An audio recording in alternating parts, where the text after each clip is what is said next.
Vladimir Putin said Russia will expend 750 U.S. diplomatic staff and could consider imposing additional measures against the United States as a response to a new U.S. sanction, although not for now.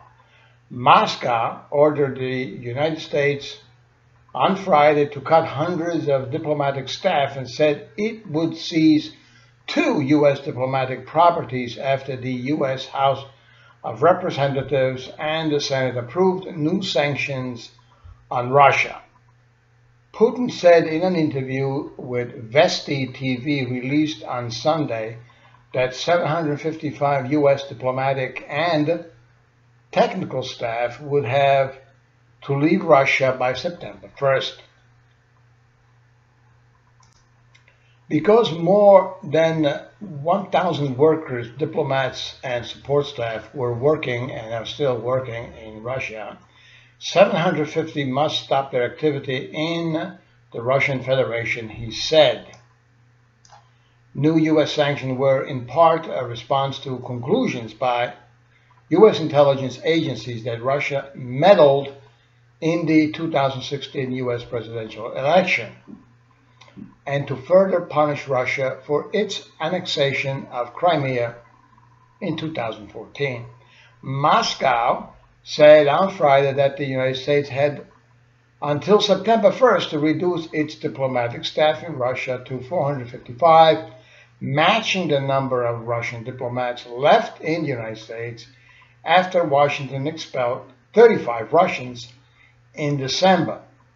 On Friday, an official at the U.S. Embassy, who did not wish to be identified, said the embassy employed around 1,100 diplomatic and support staff in Russia, including Russian and U.S. citizens.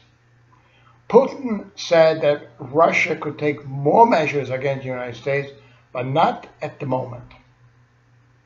I am against it as of today, Putin said in an interview with Vesti TV. He repeated that the U.S. sanctions were a step to worsening relations between the two countries. We were waiting for quite a long time that maybe something would change for the better. We're holding out hope that the situation would change somehow, but it appears that even if it changes someday, it will not change soon. Again, let me repeat, we were waiting for quite a while that maybe something would change for the better. We're holding out hope that the situation would change somehow, but it appears that even if it changes someday, it will not change soon. However, he said Moscow and Washington were achieving results in cooperation, even in this quite difficult situation. The creation of the Southern de-escalation zone in Syria showed a concrete result of the joint work between the two countries, Putin said.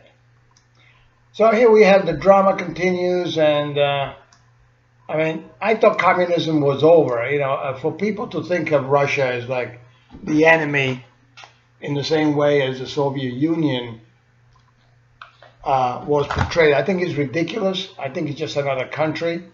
I don't think Russia has any imperial ambition the way they did, maybe, under the Soviet Union. So I think this nonsense by the U.S. Congress ought to stop, really, and do the right thing at the right time, but not this rather ridiculous revenge form of legislation.